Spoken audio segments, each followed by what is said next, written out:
This is the Dallas Morning News. Hello, everybody. Welcome into SportsDay Insider presented by the Dallas Morning News. I am Kevin Sherrington, joined by my pal Evan Grant.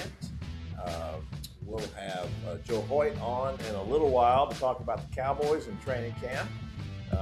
It's a little earlier out there as we're taping this on Tuesday morning, so we'd like to give those guys a little chance to sleep, before we put them on. And for now, we'll talk to Evan. Well, first, before we talk to Evan, let's talk about my vacation. Sure. Let's talk about your vacation. What happened on your vacation, Kevin? Well, we went. I know what happened around here. I mean, we had a fine show. You Sean did? and I did.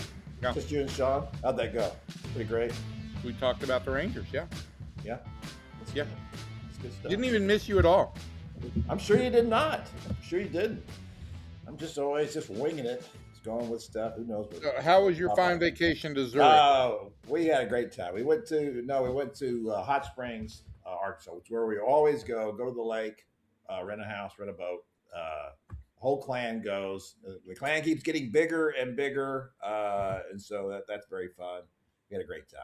A lot of fun. You rent a house and a boat? Yeah. What kind of money are these people paying you? Well, when you're a big timer like I am, you're drawing the big bucks, pal. House and a boat. Well, here's the deal. Our oldest son rents the boat, and we rent the house, Debbie and I. And we're a two income family, So until I called you on it, you were going to make it sound like you rented the house and the boat. I said we.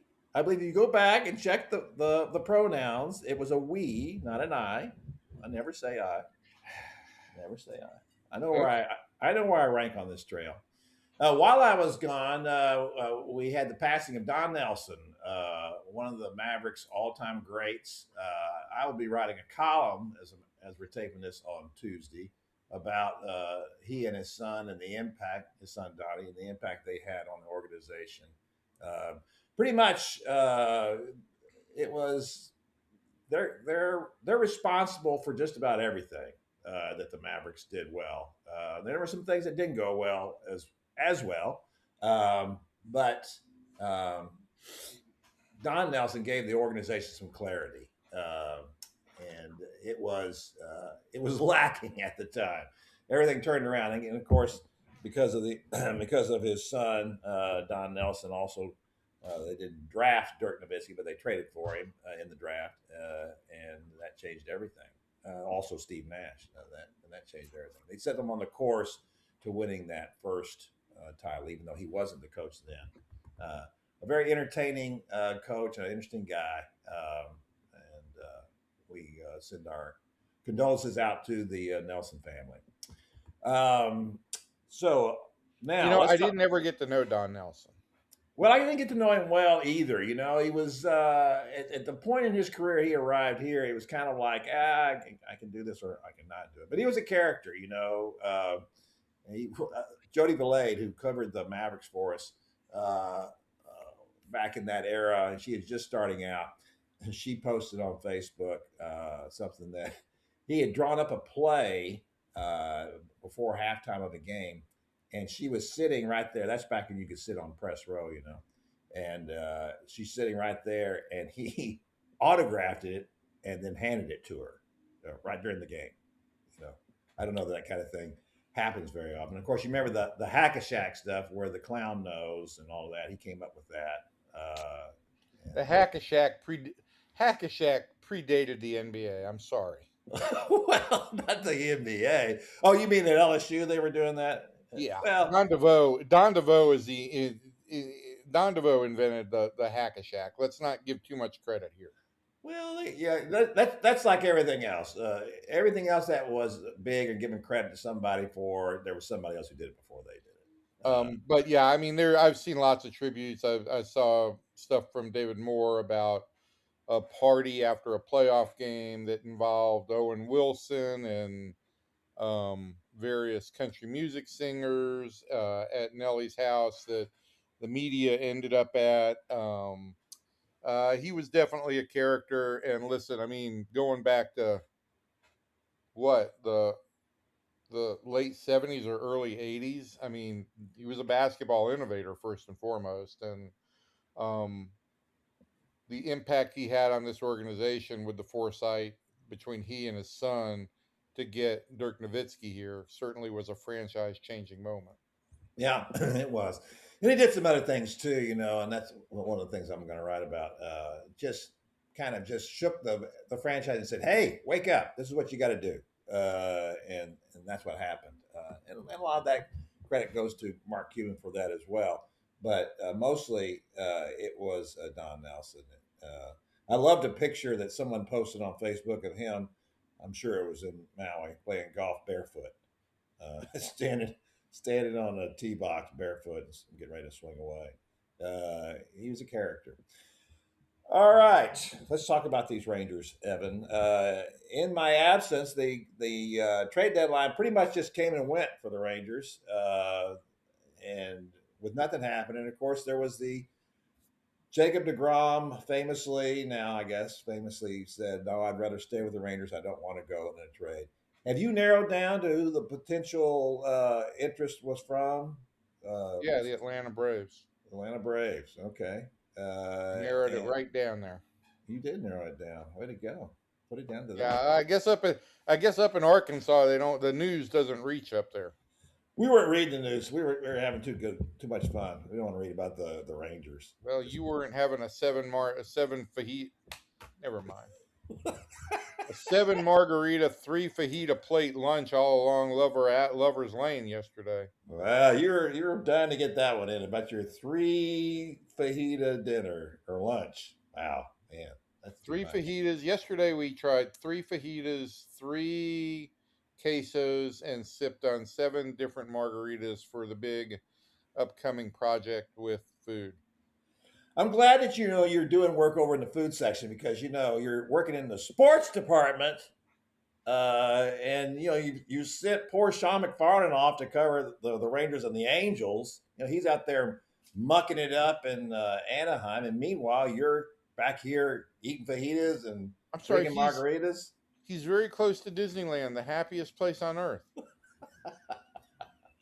Yeah, that's true. That's a vacation. He's in Orange County. There are people associated with the Texas Rangers who would consider that to be pretty much paradise.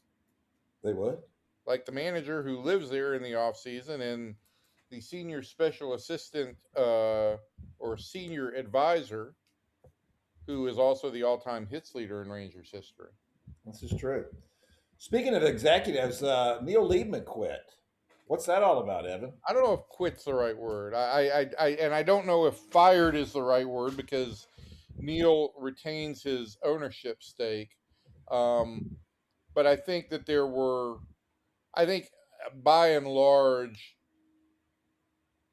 the central reason for this is Neil he's, for lack of a better term, as a investor, he's got ADHD. He's just got a lot of different interests and money out there, and he's got a lot of different projects, including Buzzer, the Rangers' new streaming platform.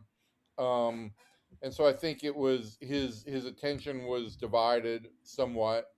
Um, I don't know that this is tied to this, but Ray Davis's daughter, Chris, joined the board of directors 2 years ago, and I think she has become much more visible around the ballpark. And I don't know if Chris Davis is going to end up taking on a more significant day to day role.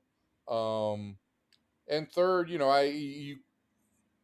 well, I was told that this had nothing to do with the switch to Buzzer or the abrupt leaving of Victory.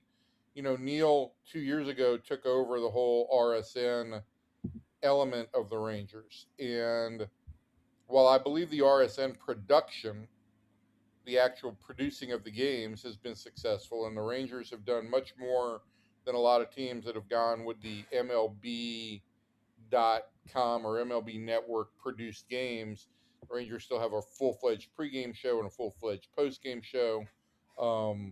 I don't think the revenues have been where the Rangers thought they would be, and so I don't know if that would be labeled a quote-unquote failure or a lack of accomplishment, or it's just that this market that the that the bottom has completely fallen out of the TV broadcasting market, and there's no real way to actually approximate what you're going to get. So I think there's several different factors involved there.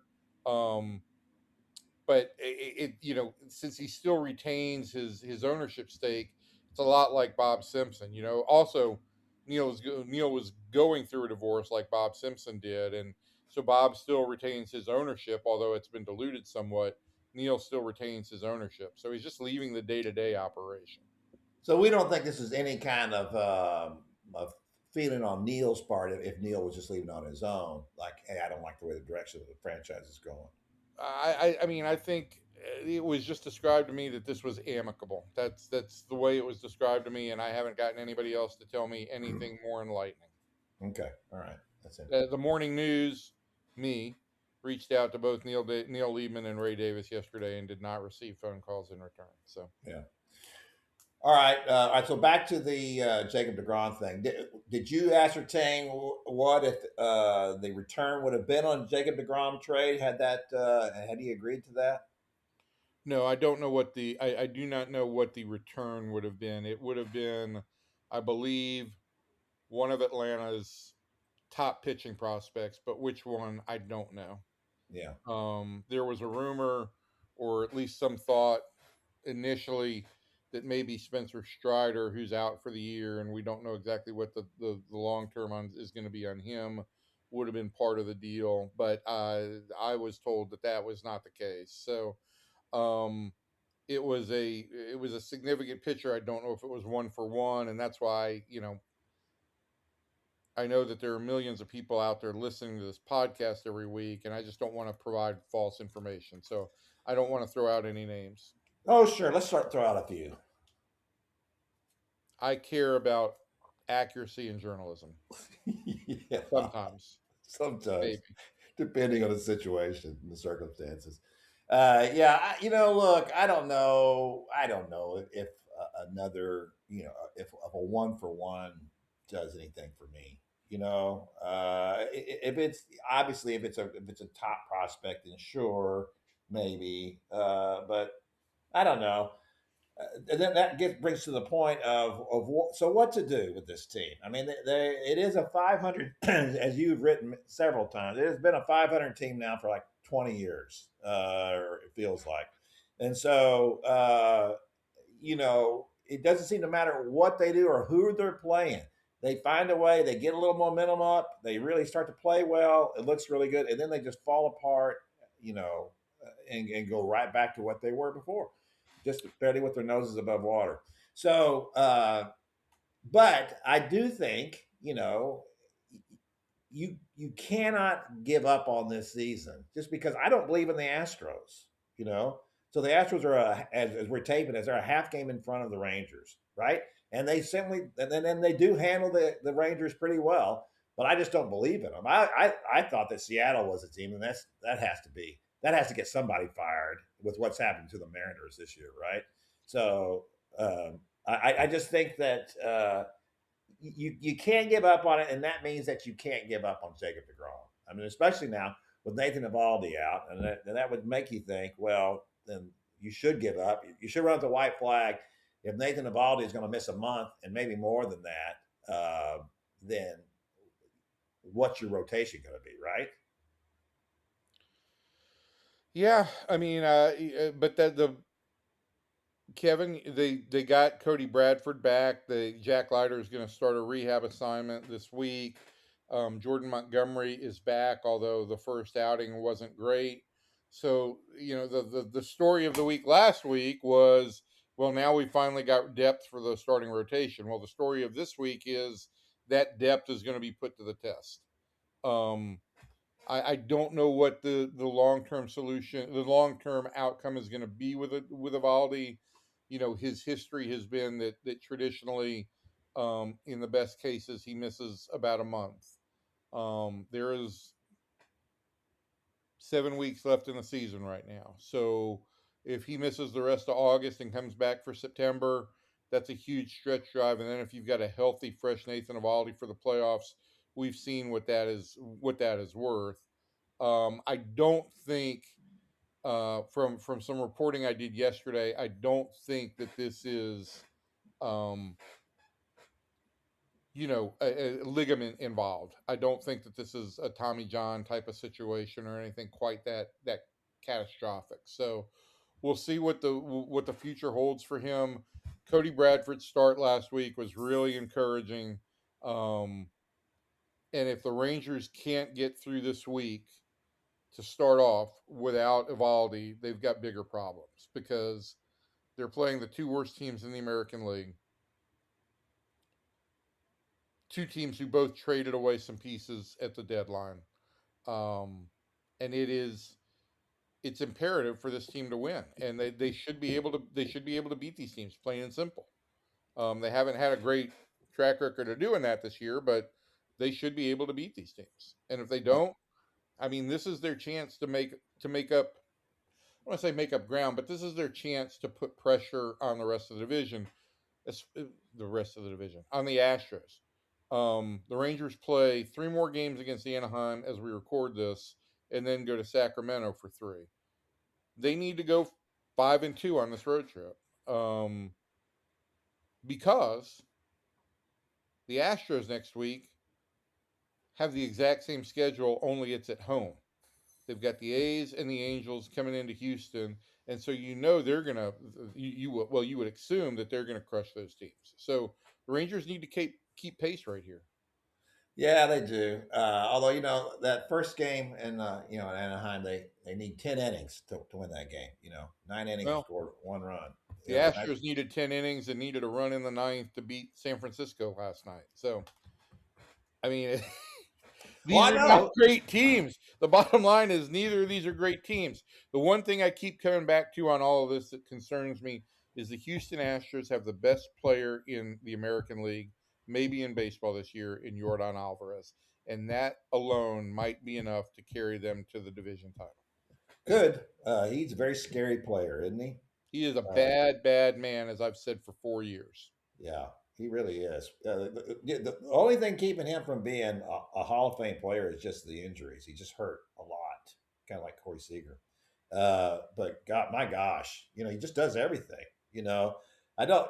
He reminds me of a little bit of Miguel Cabrera in his prime, and maybe even Albert Pujols. That's the kind of damage he does. And then to hit for average too, the way he does, it's just unbelievable. Everything he can do at the plate. He's a tremendous hitter. There's no doubt about it. I mean, he's capable of carrying a team. It's going to take 86 wins to win this division, maybe 85 to win this division, and he's capable of carrying a team to an 85-win season all by himself. You'd like to think that Corey Seager could do that, and look, he showed a glimpse of that with his 3-run homer that kind of decided the game and also allowed the Rangers to manipulate their bullpen a little bit on Saturday, but he so far hasn't shown the ability to carry this team long term. So what's your bet on this team then, Evan? At this point, I don't know that I can make a bet on this team right now. I just don't. I mean, it's so confounding. But look, all I can tell you is this: they went 4-2 last week against a slate of losing teams. They seem to get some emotional lift from the fact that Jacob deGrom said, "I believe in us. I believe I can do better, and I believe in us." They've got a week this week that's built for a winning stretch. You go 4-2 followed by 5-2. It's a 13-game stretch where you've gone 9-4. Maybe that rests you back control of the division, and maybe you take off. But to this point, Kevin, and again, you go back to the start of last year and really go back to the middle of 2024. This is just a 500 club, and it's hard to see them being much more than that. But if you get one 10-game stretch where you play really, really well, that may be the difference in all of this. Well, the longer you push it back, yes, no question about that. Here we are in the middle of August, just about, and I mean, I hate it's tiresome. We've talked about this all year on this podcast. I've talked about this all year with John on the SportsDay Rangers podcast. But it's hard to get a feel for this team, because every time you think they're about to get knocked out, like Al Pacino, they drag me back in.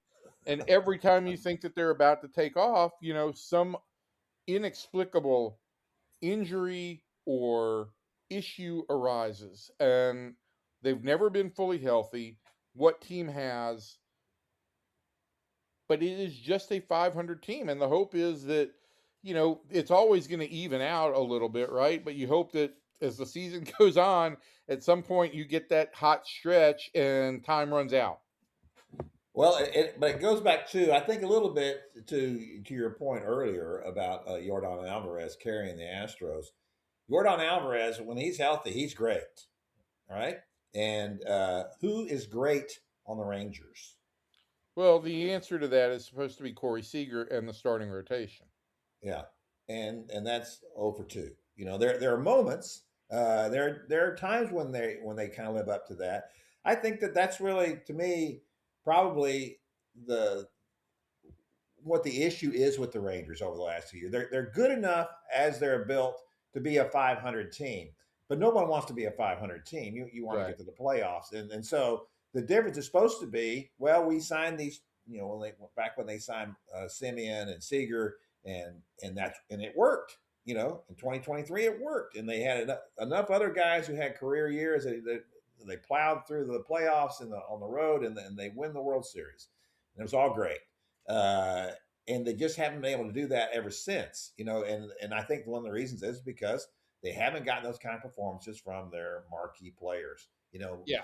Basically, to your point, Kevin, right? Corey has come back from the IL, came back at the end of July, right? Mm-hmm. And in that time, it's only 9 games, but he's hitting a very nice 273 and a very average 727 OPS. He by no means has taken off yet. And the longer the season goes, the more and more it wanes the thought that, hey, at some point Corey's going to take over. Yeah. Well, that at least it's trending upward. It's not trending very fast, but at least it is trending upward. He is starting to do some of the things you would expect him to do. It would be interesting to know, and of course he would never say this, how much his back's bothering him, still, if there's, any issues with him. It just seems with Corey, he's always managing something, right? He's managing his back, he's managing his hamstrings, he's, everything. There's an issue of some sort. Managing his emotions. Managing his emotions. Exactly. Does a good job of that. He's an expert at it. But anyway, so I will say this, and I've not talked to any players about this, but the Rangers have that whole little thing where Jake Berger's got like a whole dance routine when he reaches base with the lasso and the steamroll and the salute, and they all lasso. And I watched Corey, and he reached base a couple times in the Baltimore series. And Corey's the one guy that doesn't participate in that. I haven't talked to anybody about whether or not that, how that rubs guys. But it's just, to me, an example of this guy can't allow himself to just be part of the group. No. He said famously at that All-Star game, remember, where he said, yeah, my brothers beat that out of me. Yeah. And I don't think he meant literally beat it out of me, but I think, and that's a powerful dynamic, because I have brothers and I knew what that was like. To have that, and I could really identify with it, and so I empathize with him in that a little bit. But I also go back to that World Series run where he's showing all that emotion, and everybody's talking about how great it was for the team and how much it energized the dugout. Even Marcus Semien said that, and then poof, it goes away. And I think when it goes away after you've done it, well, that's a mistake. Either don't do it and just stick to it forever and say, this is just who I am. But when you do that and then you don't do it anymore, I think it says, well, what the heck? Were you just trying then and you're not trying now? What does that mean? And so it leaves everybody else to try to figure out, what does this all mean? I've spent my life trying to figure that out, Kevin. I know, Evan. There's lots of stuff. What does it all mean? What is the big picture? What does all this mean anyway, Evan? For you, it means 3 plates of fajitas and 7 margaritas. We've had since Friday. I've had, I think it's up to like tastes of 15 different margaritas. Wow, 15 margaritas. Yeah, some of them have not been that great. No, no. Debbie and I discussed that when we got home because the first thing we always do after we come back from vacation is like, all right, let's go eat Mexican food. You go to Meat Casino. Well, we did, and the reason we went there is because she loves the not only just the margarita, but the what's the thing of the swirl? The Mambo Taxi. Mambo taxi. Yeah, she loves that. Yeah, that's on the list for us to go and try. It's been a while since I've had a Mambo Taxi, but it's pretty much the. I really feel like that is the old guard. Las Palmas seems to be like the current um, go to margarita, but I think Mi Casina was, until about 5 years ago, it was the margarita in town. Yeah. Let me just say this before we bring Joe on. I'm sure Joe's shocked to come on and find out we're talking about margaritas. The Rangers are that bad, Joe. So that's why we're talking about margaritas. Is that um, looking around, we go to the original Mega Casino because it's right behind our house over here in North Dallas. I thought the original was Highland Park. Highland Park. No. This was the first one. The original's up there by you, and yeah, it is. And so we've lived here for 32 years, 33 years, 32, 34 years. And it opened like 2 years before we moved here. But anyway, is that how many young people are in there? And I'm going to tell you, you go into any other restaurant in our neighborhood, and in lots of places that we go to eat, and there's nothing but old people in there. But in Migacina, there are a lot of young people. I would say half the crowd in there is under 25. I just want to remind you of something very quickly. Yeah. You are an old person too, Kevin. So anywhere you go, there are old people. Well, yeah, I'm well aware. But I'm just saying it's very interesting to me that it draws so many young people, and that has to be very encouraging to Ray Washburn that he's got that young market cornered. That's really good. Mi Casina is it's the old guard, and it's still got plenty of followers. Still it does. Still got its fastball. All right, we got Joe Hoyt here. We got to get Joe going because he's got to get going. He got to go to the Rams practice for the joint practice with the Rams. And Joe, I saw a note went out from the Cowboys saying that you can't work at their facilities because it's too small. Tell them to get with it, right? I mean, what are you supposed to do? Go to a Starbucks and write your story? I mean, it's very high school-like of covering high school football. I mean, I used to just go park outside McDonald's and ride my cars just to get a little bit of Wi-Fi. Like, hey, let me get some of that Wi-Fi you got there. But yeah, I don't need much space. I think it should be for those TV people, and I think that they could have allowed us little newspaper reporters to have a little bit of space. But is what it is. Yeah, you're not a big guy. Come on, Joe. Let me just remind you of something very quickly. You work for a newspaper, which a lot of Americans don't even know exists, like the actual idea of a newspaper. So we don't matter. That's true. My negative self-talk tells me that all the time, but then my optimistic side says, there's something still out there. But Joe, stick with that, pal. I'm gonna tell you something, and it's carried me almost 50 years in this business, that optimistic side. Oh, yeah, Mr. Optimist, Kevin Sherrington. Yeah, I'm very optimistic. I'm very critical but optimistic at the same time. It's a remarkable, a very complex person. The duality of man. There you go. Yes, that's right. I represent that very well. All right, Joe. So listen. So the Cowboys have signed Quinnen Williams to a 10-year deal, $500 million. I don't know, something like that. What was it they gave Quinnen? 3-year extension, 105.9. It sounds like a radio station, but that's the million that they're giving him. Just enough to edge Jeffrey Simmons to be the second highest paid defensive tackle in the NFL, and he's now the second highest paid Cowboy there is behind Dak Prescott. How about that? So they didn't want to pay, Micah Parsons, but they don't mind paying Quinnen Williams. So obviously not the same ballpark. That would have been quite a bit more to pay Micah Parsons, but he's also quite a bit younger than Quinnen Williams is. Do we feel like? Again, remind me, how old has Quinnen reached? 30? No, he's 28. 28. 28. So do we think this is money well spent?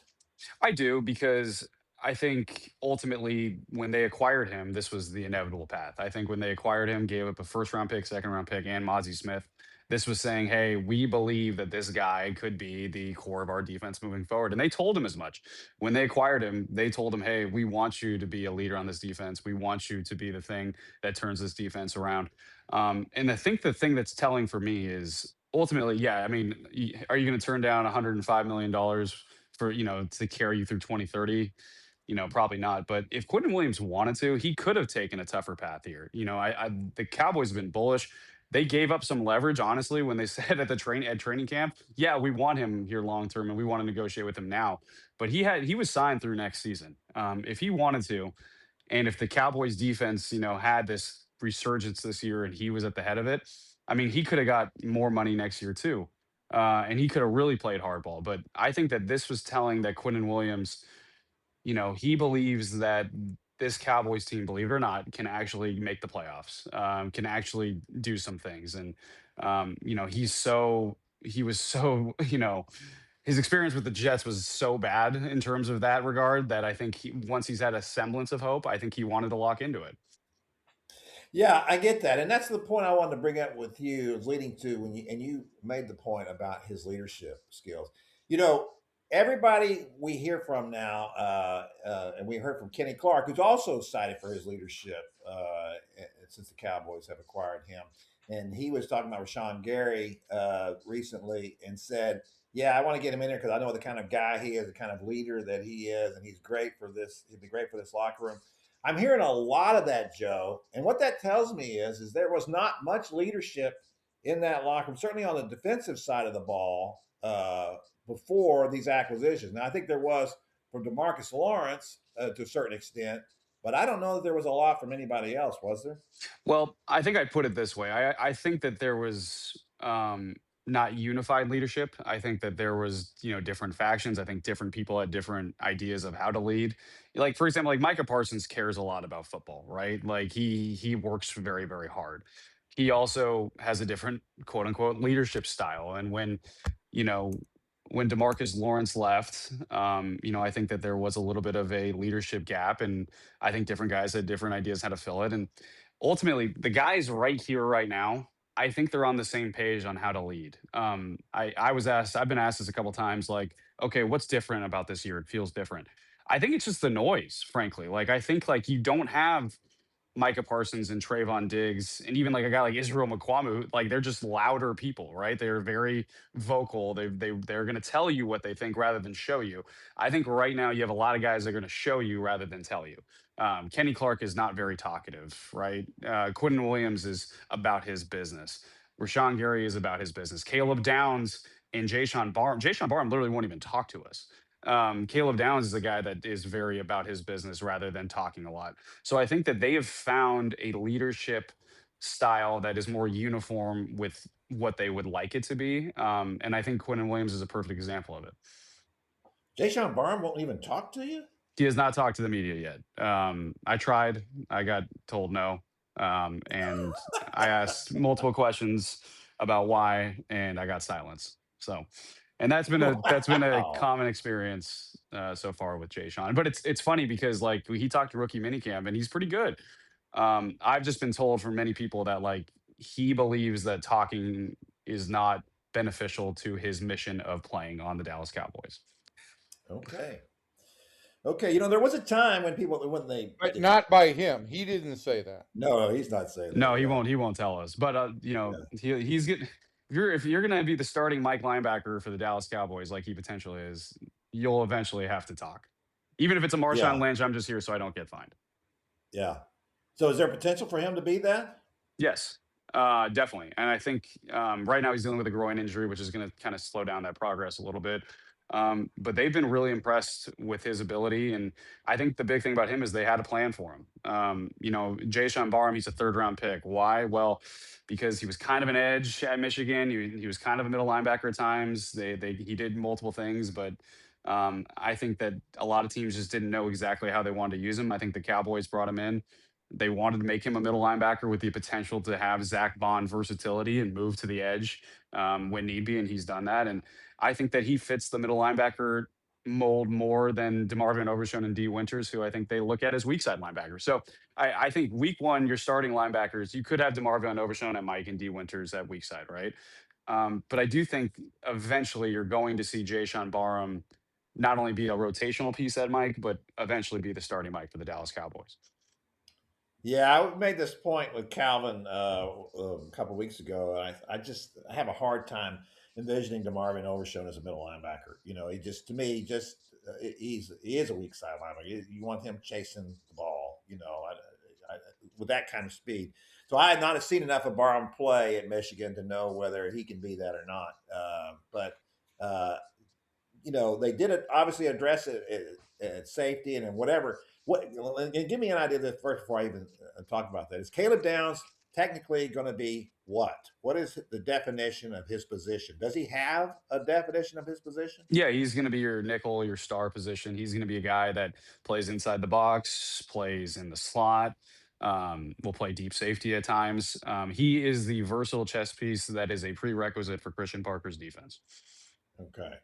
And how much of that, with Christian Parker, we always talk about Christian Parker. I mean, my gosh, let's hope that he is what he says he is, because we're kind of making him out to be the next Bill Belichick, at any rate, he's certainly not the next Roman Polanski based on the amount of issues regarding video. That whole thing's pretty funny.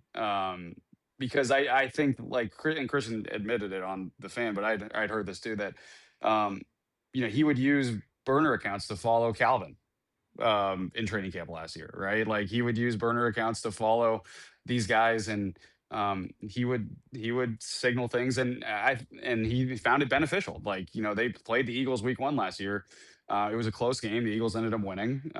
Did something Calvin tweeted, during training camp cause the Cowboys to lose? Probably not, right? Like, and I think I want to go with this. Calvin Watkins, and this is you saying this, Joe. Yep, clip it, put it on Twitter. Me blaming Calvin for the Cowboys going 0-1 to start last year. But no, I think coaches will tell you this. I'm sure they do it in baseball too, Evan, where every little thing helps and could be the difference in a game. I'm not necessarily a big believer in that in terms of training camp film. And ultimately, our argument to them was, guys, we actually have tighter shots. We're on the field. We have discretion we're not trying to give scheme away, right? We're not trying to tip things. But by having fans out there who can give you wide all 22 film that are filming from the snap of the huddle throughout the whole play, and you can see all these motions and disguises, that's a bigger issue. You would actually want our film, not theirs. So, is what it is. I mean, I feel like you hear all of this stuff, and I think more of it just comes down to control than it does actually finding an advantage. But like you said, Joe, everybody's looking for something on the margins to help them win. And I would hope that the team and the defense, as constructed and as planned by Christian Parker on its own, is good enough to win. It's just the whole idea of getting some video that some TV guy reported or recorded during the open portion. I don't think it's made a big difference in the Cowboys' fortunes over the last 30 years. But hey, to each his own, man. Yeah, and that advantage, I think, you can argue there's something you could find week 1, right? Like, especially with a new defensive coordinator. After week 1, it's moot too. I mean, and it's irrelevant. You've put your stuff on film. And I even said this too. Shoot, if you're gonna have open practices, I mean, the New York Giants could send a scout in theory just to sit in the stands and watch. Like, that's part of the deal. Right.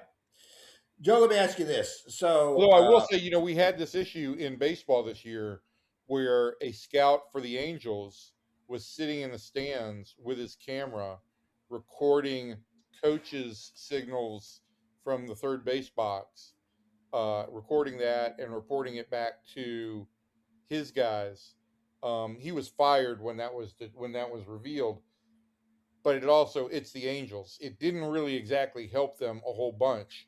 So, there's only so much you can gain from this stuff. For sure. I think that Better players help. The league should let the Angels do that. Give them a little up. Give them a little step. Here we go. We'll give you a little extra.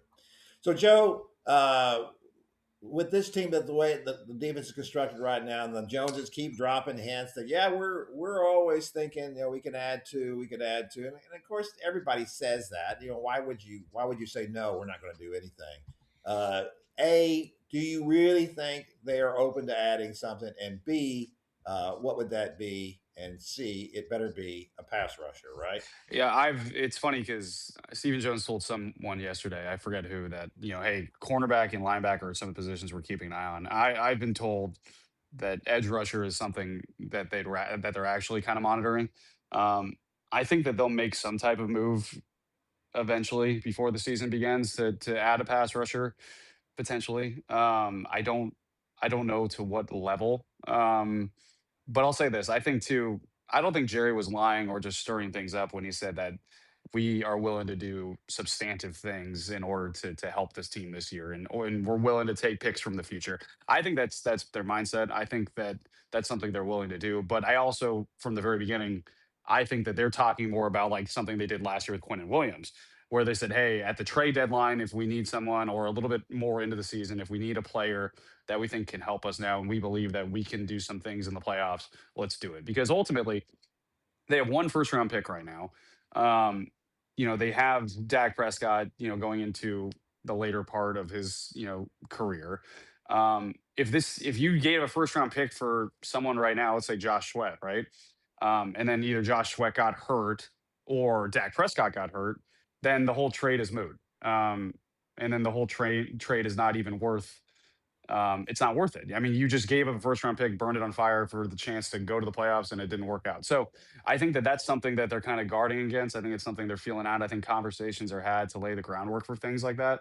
But I just don't see anything happening from like a substantive point of view before the season begins.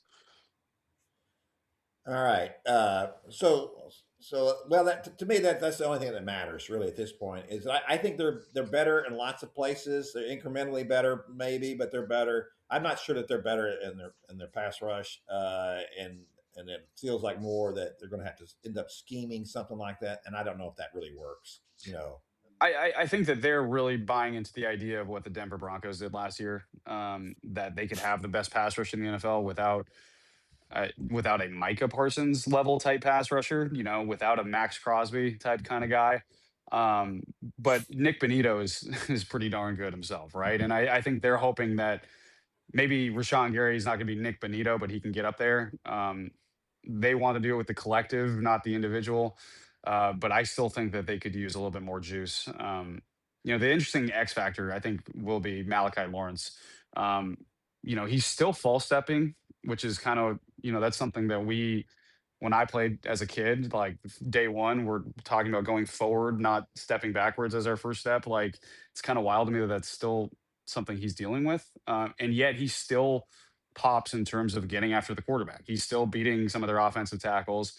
If he's a guy as a rotational pass rusher that can get after the quarterback and give you a handful of sacks to 7 sacks, like I think that that's kind of an X factor with their pass rush too.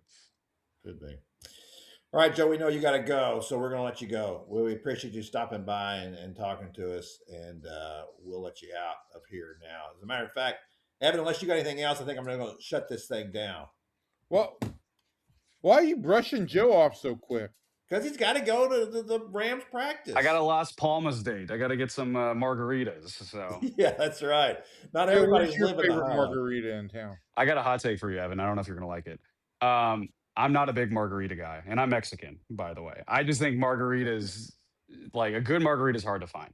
I think that we just kind of couple it with tacos, and they oversell it, and yeah.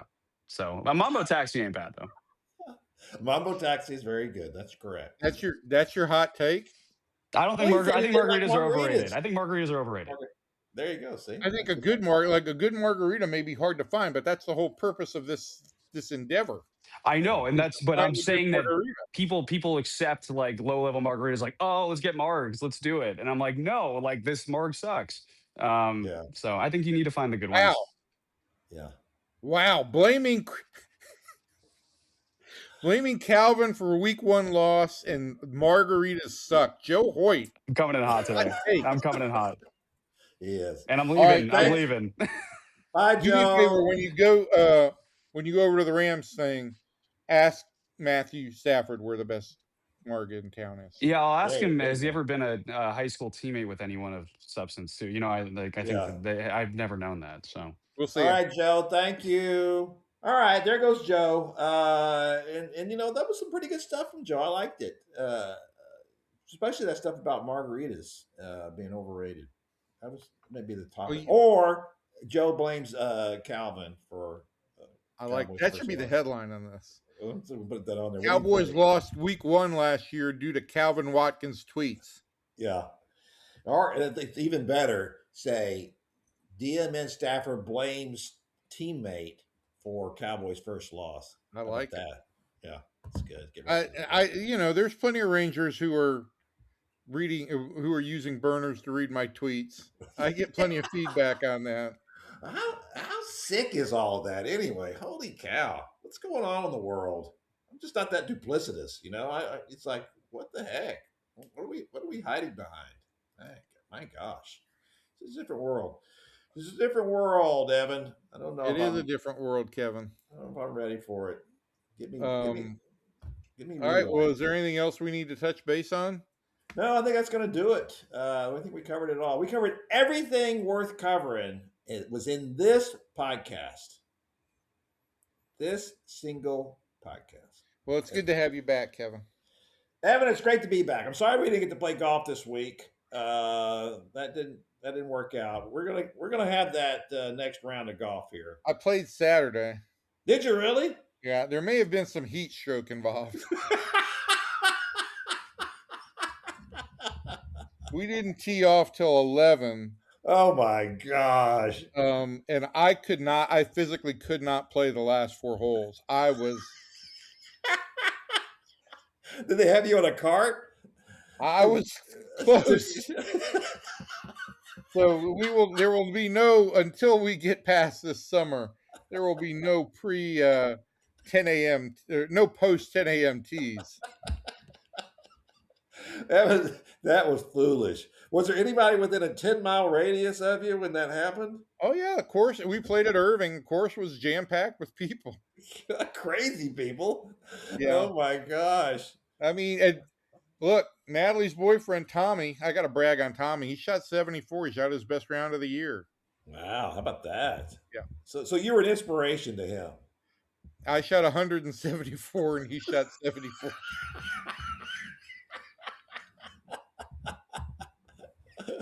Oh, but who's counting, right? Yeah, I stopped after about 8 holes.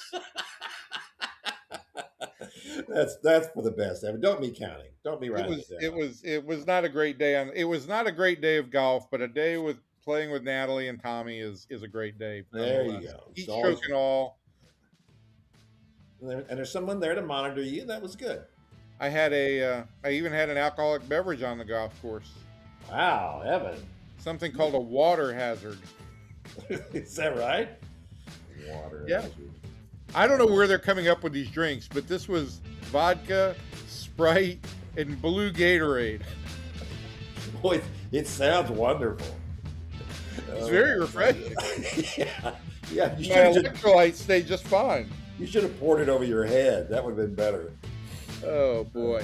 All right, that's going to do it for us. We appreciate you coming out and listening to us, and we hope you'll be back next week. I can't guarantee that you want to come back after this week, but hopefully you will.